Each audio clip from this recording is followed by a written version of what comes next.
Queridos alunos, boa tarde. Essa videoaula vai abordar sobre o assunto reprodução dos seres vivos. E, para começar, vamos lembrar o seguinte: todo ser vivo surge a partir de outro ser vivo, por meio da reprodução. Na natureza, os seres podem se reproduzir de forma assexuada, como esses exemplos aqui, e de forma sexuada. Vamos ao primeiro caso, reprodução assexuada. Aqui eu tenho um exemplo de uma bactéria. Primeira coisa que ela faz para se reproduzir, ela faz isso muito rápido. Tendo um ambiente favorável, as bactérias se reproduzem muito rápido. Ela duplica o seu material genético, duplica o seu DNA. Depois o citoplasma dela começa a sofrer um estrangulamento. E aí eu tenho duas bactérias. Então, uma bactéria forma duas. Isso é uma forma assexuada de reprodução. O mesmo caso está acontecendo com essa ameba aqui, ó. Ela duplica o material genético, começa a sofrer um estrangulamento, e aí eu tenho duas amebas, dois protozoários. Então, os seres vivos mais simples, bactérias e protozoários, fungos, né, se reproduzem de forma assexuada, tá? Os seres mais simples. Até os vegetais podem fazer isso. Nós veremos alguns casos. Aqui eu tenho um exemplo de também que é reprodução assexuada por meio da regeneração. Esse bichinho aqui chama-se planária, é um plateuminto. Se eu dividir, se eu cortar o corpo dele em 3 partes, ao invés do bicho morrer, cada parte regenera em uma outra. Então, eu vou ter 3 animais diferentes. Quer dizer, na prática iguais, né? Porque eles têm a mesma estrutura genética. Ok? Mas serão 3. Isso chama-se regeneração. A estrela do mar também faz isso. Alguns outros seres vivos também fazem isso. Aqui eu tenho uma forma de reprodução assexuada, um pouco diferente, que ocorre com um bichinho que vive no mar, que é chamada hidra, e na lateral do corpo dela forma-se um broto. Olha aqui, ó. Esse broto cresce, se desenvolve, sai do corpo principal e se desenvolve em cima de alguma rocha, de alguma pedra no fundo do mar. Chama-se brotamento. Também é uma forma assexuada. Aqui, um caso muito famoso é o caso dos fungos. Por exemplo, se eu tenho um pão mofado, o mofo, ele vai liberar, o mofo é um tipo de fungo, ele vai liberar estruturas chamadas esporos. Esses esporos, encontrando alguma região favorável, ele vai formar prolongamentos chamados hifas e vai dar origem a novo fungo. Essa forma, reprodução por meio de esporos, permite que o ser vivo se espalhe ocupando grandes áreas. Tá?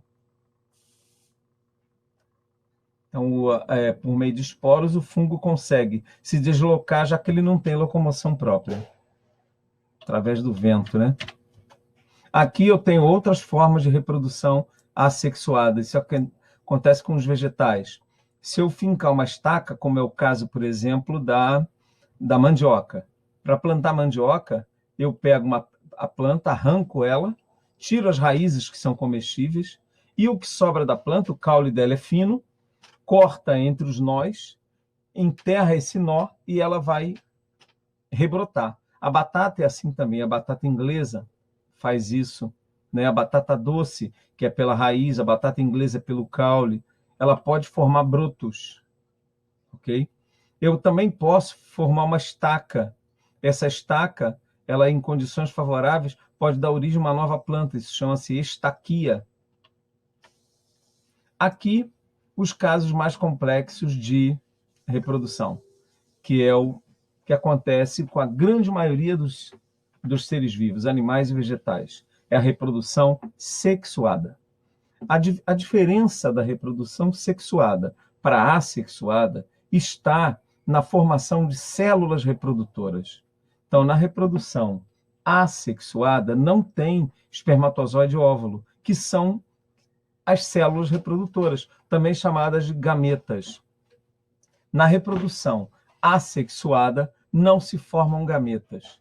na reprodução sexuada, sim. Então, eu tenho um indivíduo que produz gameta masculino, que é o macho. Aqui eu tenho um exemplo de um cachorro fazendo isso, que é um mamífero. E eu tenho um indivíduo feminino que produz o óvulo, que seria a fêmea. Tá? Então, o espermatozoide vai encontrar com o óvulo. O espermatozoide leva a carga genética do macho, o óvulo traz a coleção genética da fêmea.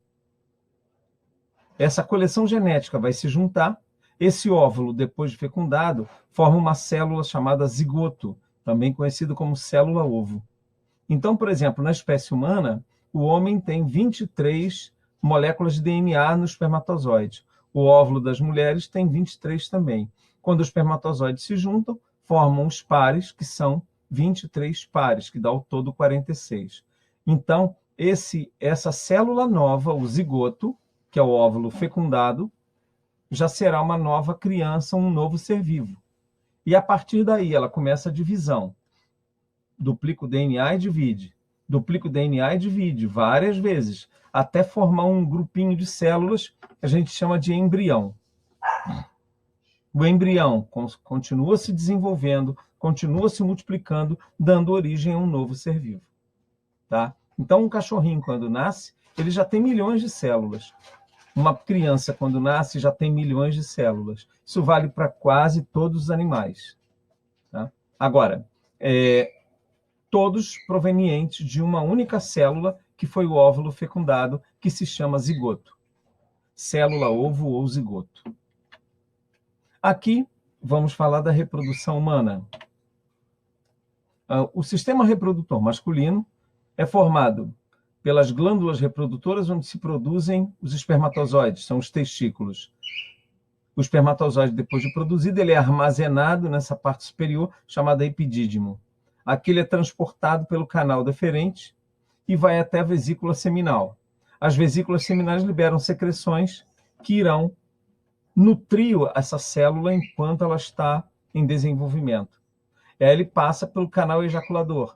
Aqui ele recebe outra secreção da glândula bulbo-uretral. Também recebe secreção da próstata. E assim, o espermatozoide se junta com outros líquidos, e esse líquido todo que sai durante a ejaculação chama-se líquido espermático, também chamado esperma, tá? E sai pelo pênis. Convém lembrar que o pênis do homem também atende ao sistema urinário. Aqui está a bexiga urinária. Tá?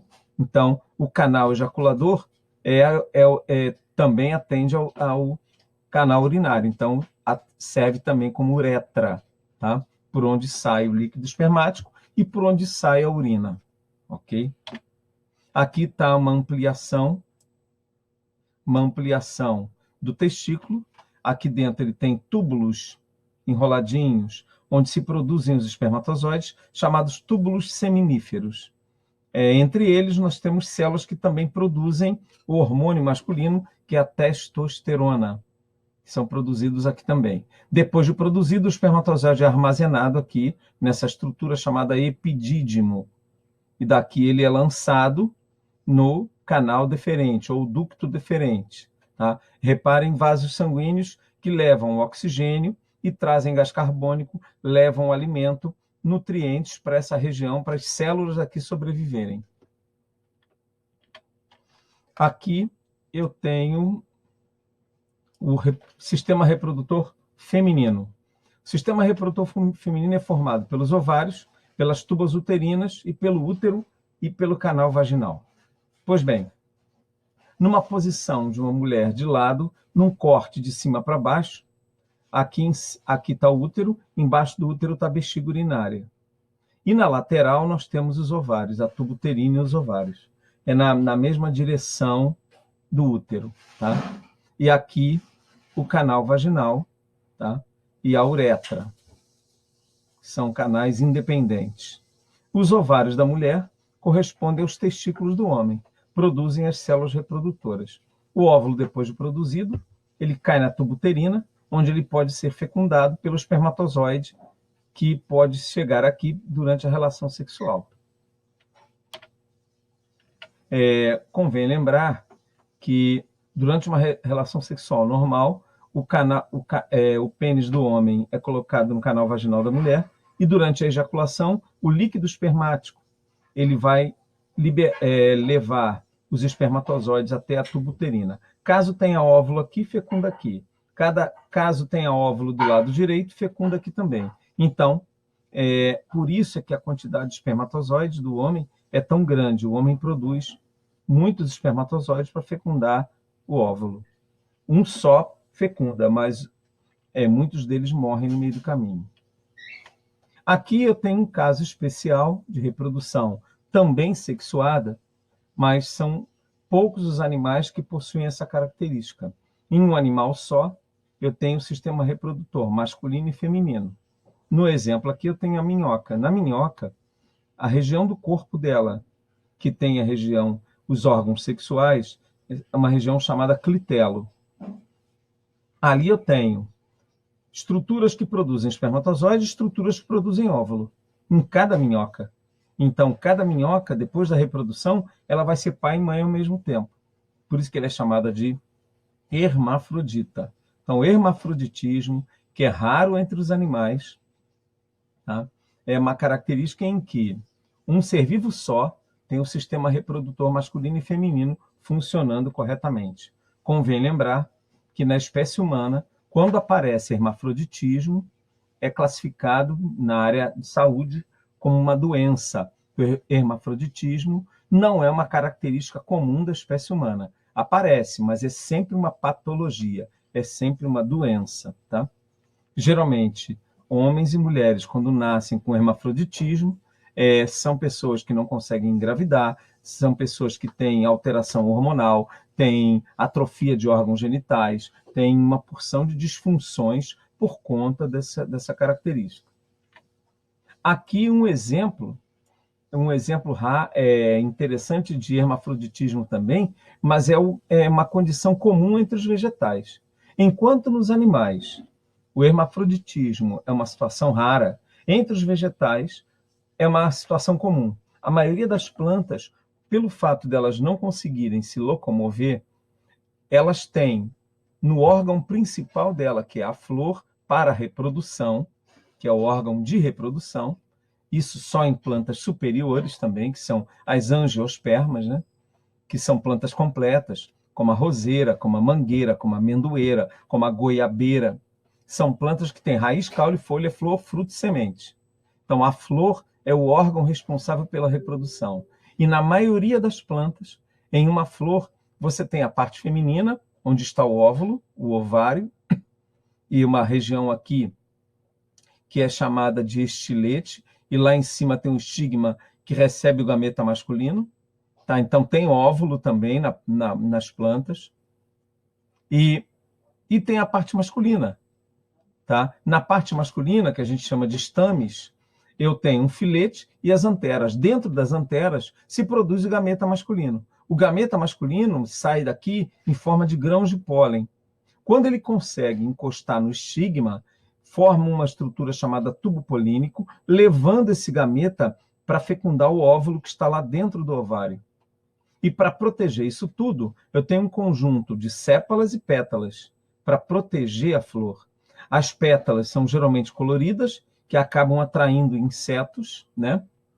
Pela cor e pelo cheiro, e os animais acabam pousando aqui, levando com eles grão de pólen para fecundar flores da mesma espécie em local distante. É assim que os vegetais conseguem se disseminar pelo meio ambiente, né? Pela água, pelo vento, pelos insetos e até por outros animais, que é a chamada polinização, ok? Aqui dentro, depois do óvulo fecundado, o óvulo fecundado vai formar o embrião. Em volta do embrião, formam-se estruturas de reserva de alimento, que é a semente. E em volta da semente, o ovário cresce, formando fruto. Então, se você lembrar de um abacate, por exemplo, o caroço do abacate é a semente. O caroço do feijão é a semente. No caso do feijão, o feijão preto, por exemplo, tem uma região dele branquinha, né, no meio dele. Aquela região branquinha é o embrião. E a parte preta são chamados cotilédones, que é onde tem reserva de alimento. À medida que o embrião cresce durante a germinação, a lateral vai murchando, a semente vai murchando, porque vai fornecendo alimento para o embrião se desenvolver, até ele produzir novas folhas. Quando ele produz folha, ele pode fazer fotossíntese, ele produz seu próprio alimento. Aqui um outro caso especial de reprodução sexuada, que é o caso que acontece em alguns insetos, como é o caso das abelhas, por exemplo, que é a partenogênese, e em bactérias, que são unicelulares, que podem trocar material genético num fenômeno chamado de conjugação. No caso das abelhas, a fêmea, que é a rainha, ela consegue armazenar os espermatozoides do macho numa bolsa que ela tem, chamada espermoteca. Quando ela libera óvulo, que ela produz milhares de óvulos ao longo da vida dela, ela libera um óvulo, o óvulo é fecundado pelo espermatozoide. Vai nascer uma operária estéril. Por que estéril? Porque a rainha é grande e ela libera um hormônio que atrofia o crescimento do ovário das operárias. Só ela se reproduz. Agora, quando o estoque de espermatozoide na bolsa diminui e acaba, ela libera o óvulo e o óvulo se desenvolve sozinho, formando um indivíduo novo, que vai ser um macho, tá? Que vai permitir a produção de novos espermatozoides. Então, a rainha ela controla o sexo dos filhotes. Todos os filhotes de uma colmeia são filhos daquela rainha, machos e fêmeas. Em uma colmeia organizada, tem em média 40 mil abelhas, mais de 39.980 são operárias. São as abelhas mais importantes de uma colmeia, que são elas que produzem o alimento, o mel. Uma só é a rainha, tá? E em média de 10 a 15 machos. Aqui eu tenho uma série de slides que mostra como as pessoas podem evitar a gravidez. São os chamados métodos anticoncepcionais, também chamados de contraceptivos. Os mais famosos são esses aqui: camisinha masculina, camisinha feminina, né? Diafragma. Esse diafragma aqui é feito sob medida e é para ser colocado no colo do útero da mulher. Colo de útero é essa região aqui, olha. Essa região aqui, ó. É dentro do canal vaginal, na comunicação com o útero da mulher. Tá? O médico ensina ela a colocar. A camisinha, as vantagens delas são, tanto a masculina como a feminina, é proteger o casal contra doenças e contra a gravidez. O diafragma só protege contra a gravidez, não protege contra transmissão de doenças. Aqui está o DIU, que é um dispositivo bem pequeno colocado dentro do útero pelo médico, e tem uma cordinha aqui, ó, por onde ele é puxado quando o médico quer tirar, e ele libera substâncias que acabam não deixando o espermatozoide fecundar o óvulo. Tá? Dispositivo intrauterino, daí o nome dele, DIU, dispositivo intrauterino. Tá? Aqui é um método também para evitar a gravidez, mas é um método cirúrgico. É quando a mulher corta, por meio de uma cirurgia, a tuba uterina e não permitindo a passagem do espermatozoide. Ora, se o óvulo é produzido no ovário, cai na tuba uterina para chegar até o útero, a fecundação ocorre aqui na tuba uterina, não lá no útero. Então, se cortar e costurar, o espermatozoide que está aqui no útero não passa. Então, não fecunda e a mulher não engravida. Um outro método é quando o corte ocorre no corpo do homem. O canal deferente transporta o espermatozoide do epidídimo até o canal ejaculador. Se o médico corta, isso é feito até no consultório do médico, se ele corta o canal deferente e costura, o espermatozoide não passa, esse homem não vai poder mais ser pai. Esse tipo de cirurgia e essa daqui são cirurgias geralmente irreversíveis. Geralmente. Aqui, um método mais usado no mundo inteiro, que é a famosa pílula, que a mulher toma, que é uma combinação de hormônios que não deixa com que a mulher libere o óvulo. A pílula, ela é formada por hormônios que impedem a ovulação. A ovulação das mulheres, da maioria dos mamíferos, de outros animais também, ocorre graças à liberação de hormônios. Quando a mulher toma a pílula, é uma combinação de hormônios que impedem a ovulação. Então, ela não engravida por isso. Aqui, como a pílula ela tem um desconforto de ser tomada um comprimido por dia, o que a medicina fez? Inventou implantes hormonais que a mulher pode colocar debaixo da pele, que tem durabilidade de alguns meses, às vezes até 6 meses. Tá? Ele mede 4 centímetros de comprimento, 2 milímetros de diâmetro. Então, é como se fosse a parte interna de uma caneta esferográfica, aquela carga da caneta, um pedacinho dela. Tá? Existe também adesivos que a mulher pode colocar sobre a pele, geralmente no ombro, por trás, que esse adesivo vai liberando hormônios gradativamente, que vão chegando na corrente sanguínea, que impedem a ovulação também. E também existe a famosa pílula do dia seguinte, que evita a gravidez, mas tem que ser tomada com muita cautela, somente com orientação médica. Todo tratamento para evitar a gravidez deve ser acompanhado de algum profissional na área médica. Por quê? Que é para avaliar os riscos desse procedimento, para avaliar para o casal fazer um planejamento familiar correto. Né? Então, evita-se a gravidez quando é necessário. Existem casais que fazem acompanhamento médico para serem pais e mães. E existem casais que fazem acompanhamento para evitarem a gravidez. Né? A pílula do dia seguinte, ela impede ou retarda a ovulação. Tá? E o caso a ovulação tenha ocorrido, dificulta a chegada do espermatozoide até o ovócito, que é o nome técnico do óvulo. Aqui eu tenho uma tabela que mostra os métodos anticoncepcionais e as vantagens que cada um tem e as desvantagens. Reparem que o mais vantajoso é a camisinha feminina, também chamada de condom. Tá? Ela protege tanto quanto a gravidez, como a de doenças sexualmente transmissíveis.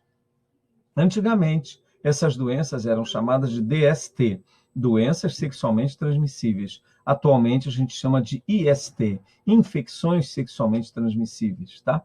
Uma delas é o HIV. Né? Então, a camisinha feminina protege contra tudo. Tá? Reparem que existem muitos métodos para evitar a gravidez. Eu falei aqui alguns deles, mas existe, então, além da vasectomia, tem o método da temperatura, que não é tão eficaz, o método da tabelinha, né? O método da secreção de muco vaginal das mulheres. Existem métodos diversos, sabe?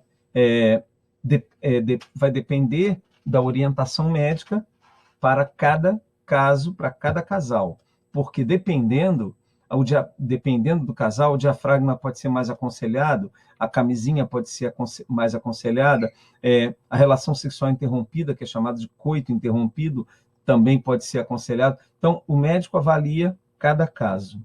Tá? Entre as doenças, entre as infecções sexualmente transmissíveis, a mais famosa, sem dúvida, é a AIDS, né? Também chamada de SIDA. Por que SIDA? AIDS é uma sigla em inglês. SIDA, em português, Síndrome da Imunodeficiência Adquirida. Tá? É o nome da doença em português. Causada por um vírus chamado HIV. É o vírus da imunodeficiência. Tá? Esse vírus, essa doença, surgiu praticamente nos Estados Unidos, por volta de 1980, e até hoje ela causa infecção em muita gente. Milhares e milhares de pessoas no mundo inteiro já tiveram contato com esse vírus e muitas já morreram por isso, que é um vírus que ataca o sistema imunológico. Aqui está a ampliação desse vírus. O vírus, o HIV, ele invade a célula de forma semelhante a esse vírus da pandemia, o SARS-CoV-2. Ele entra em contato com a membrana da célula e ele tem uma proteína no envelope dele, que é uma proteína chamada GP120. Essa proteína liga-se a uma proteína da membrana da célula de defesa, chamada proteína CD4. Tanto é que a célula de defesa atacada é o chamado linfócito T4, que ele tem essa proteína na membrana. Tá? Uma vez em contato, o vírus lança o material genético dele dentro da célula. Aí ele começa a atuar. O que ele vai fazer? Ele tem uma enzima especial que a partir do RNA do vírus, ele produz DNA. O DNA produzido pelo vírus no citoplasma da célula invade o DNA principal da célula e comanda a célula, obrigando a célula a produzir substâncias dele mesmo, do próprio vírus, montando novos vírus. E os vírus novos saem da célula para infectar outra célula. Bom, outras infecções. Eu tenho a clamídia, que é uma bactéria, né, que a mulher pode sofrer infecções no útero, na tuba uterina, ela pega de algum homem, né, ela pega por via contato sexual. Tá? No homem, ele ataca principalmente a uretra. Né? A candidíase, também chamada de monilíase, né, é provocada por um fungo, já não é bactéria nem vírus. Esse fungo, chamado Candida albicans, né, é o mesmo fungo que causa sapinho na boca, né? E no homem pode provocar vermelhidão e coceira na região genital. Tá? O tratamento é feito com cremes e outros medicamentos contra o fungo. Aqui eu tenho cancro, que é uma úlcera dolorida na genital externa, tanto de homens como de mulheres, né? Causada por uma bactéria. Linfogranuloma, que é uma doença causada por outra bactéria chamada Chlamydia trachomatis, e são pequenas vesículas cheias de secreção nos órgãos externos. Todas têm tratamento, sabe? Todas têm tratamento. A sífilis já é um pouco mais grave, é uma doença que pode afetar o sistema nervoso. Ela é causada por uma bactéria chamada treponema, e essa infecção ela pode ser primária, secundária e terciária, sendo que a primária e secundária são as fases que mais causam sintomas, tá? E é uma doença grave que a mulher pode passar para o bebê, caso ela esteja grávida.